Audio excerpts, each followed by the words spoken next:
성남 복정역 에피트 주택 청약 정말 많은 분들이 기다리셨죠? 그런데 수십 페이지나 되는 빼곡한 공고문을 딱 마주하면 머리부터 아파옵니다.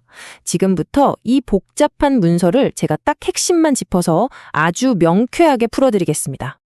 네, 맞아요. 이런 공식 공고문은 처음 보면 누구든 압도당하기 마련입니다. 용어도 너무 어렵고 조건은 왜 이렇게 많은지. 하지만 걱정하지 마세요. 여러분의 소중한 시간을 아껴드릴 수 있도록 제가 꼭 알아야 할 내용만 쏙쏙 뽑아서 정리해 드릴게요. 자, 오늘 우리가 함께 갈 길은 바로 이 5단계입니다. 첫째, 복정역 에피트가 도대체 어떤 곳인지 그 기회부터 살펴볼 거고요. 둘째, 내가 과연 여기에 청약할 자격이 되는지 확인해야겠죠? 그 다음, 어떤 유형으로 청약하는 게 유리할지 전략을 짜보고, 넷째, 당첨됐을 때 발목 잡힐 수 있는 아주 중요한 규칙들, 그리고 마지막으로 이 모든 걸 실행에 옮길 신청 일정까지 이 순서대로 하나씩 명확하게 짚어드리겠습니다. 자, 그럼 첫 번째 단계입니다. 우리가 청약하려는 바로 그곳, 복정역 에필트가 과연 어떤 아파트인지, 몇 세대나 나오고, 그래서 얼마인지 가장 기본적인 정보부터 확실하게 알고 넘어가야죠. 이번 프로젝트는 성남 복정 1지구에 위치하고요. 일반 청약자들을 대상으로 공급되는 물량이 총 312세대입니다. 아마 가장 궁금해하실 가격이죠. 84제곱미터 타입 기준으로 분양가가 약 11억에서 12억 5천만 원 사이로 책정됐습니다. 물론 아시겠지만 층이나 세부 타입에 따라서 가격은 조금씩 달라질 수 있습니다. 모든 세대가 요즘 가장 선호도가 높은 84제곱미터 단일 평형이라는 점은 아주 좋은 소식인데요. 다만 구조는 A, B, C 이렇게 3가지 타입으로 나뉩니다. 보시는 것처럼 A타입이 172세대로 전체 물량의 절반 이상을 차지하고 있네요. 자, 그럼 이제 가장 중요하고 근본적인 질문으로 넘어가 보죠. 과연 나는 이 아파트에 청약할 자격이 있을까요? 청약 자격의 핵심 딱 정리해 드릴게요. 공고일 기준으로 만 19세가 넘어야 하고요. 수도권, 그러니까 성남, 인하, 경기, 서울, 인천에 살고 있어야 합니다. 그런데 여기서 가장 중요한 포인트가 있어요. 바로 성남시에 2년 이상 거주한 사람에게 공급 물량 전체를 우선적으로 배정한다는 겁니다. 사실상 성남 장기 거주자들을 위한 청약이라고 봐도 무방할 정도죠. 그리고 이곳이 투기 과열지구라는 점, 이거 반드시 기억하고 넘어가셔야 합니다.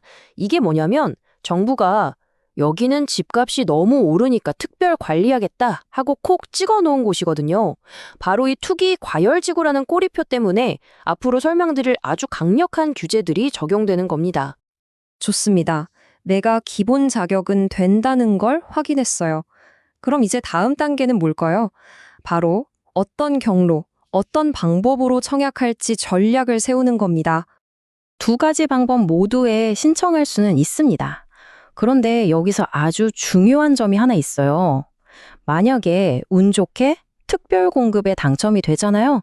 그러면 일반 공급 신청은 그냥 자동으로 무효 처리가 됩니다. 그러니까 어느 쪽에 더 가능성이 있을지 전략적인 선택이 필요하겠죠? 이 특별 공급은 말 그대로 특정 조건을 갖춘 분들을 위한 특별한 트랙이라고 보시면 됩니다. 신혼부부나 생애 처음으로 집을 사시는 분들, 또 자녀가 많거나 노부모님을 모시는 가구 등이 여기에 해당되는데요. 만약 이 조건 중에 하나라도 해당되신다면 일반 공급보다 훨씬 유리한 조건에서 경쟁할 수 있으니 반드시 확인해 보셔야 합니다. 자, 이제 어쩌면 오늘 내용 중에 가장 중요한 부분일 수도 있습니다. 이 아파트에 당첨되는 건 끝이 아니에요. 오히려 시작이죠. 당첨이 되었을 때 여러분을 꼼짝 못하게 묶어두는 3가지 핵심 제한 사항이 있거든요. 이걸 모르고 덜컥 계약했다고 하는 정말 큰일 날 수 있습니다. 첫 번째 기억해야 할 숫자, 바로 10년입니다.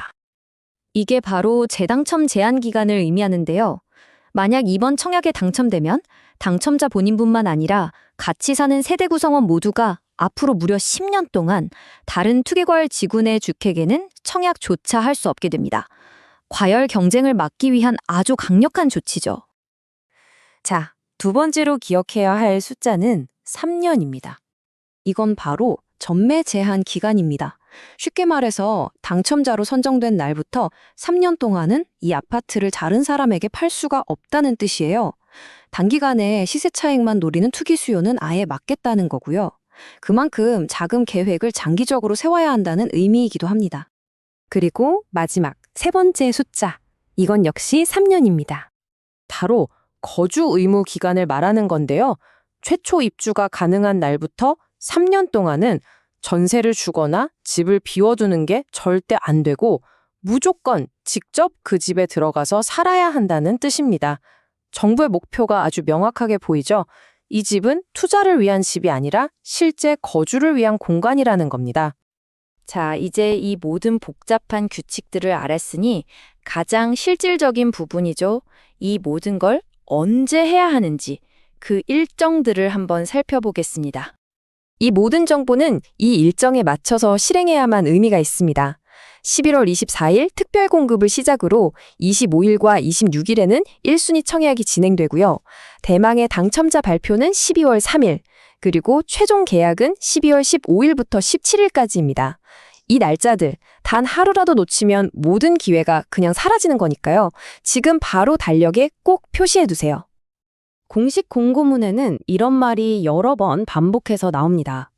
혹시라도 신청 내용을 잘못 기입하거나 자격 요건을 착각해서 생기는 모든 문제의 책임은 전적으로 신청자 본인에게 있다는 아주 엄중한 경고입니다. 자, 이렇게 해서 복잡하고 어려워 보였던 공고문의 핵심들을 모두 해독해 봤습니다. 이제 어떤 기회가 있고 어떤 규칙이 있는지 명확하게 아셨을 거예요. 이제 결정은 여러분의 몫입니다. 과연 이곳이 여러분의 미래가 될 집일까요?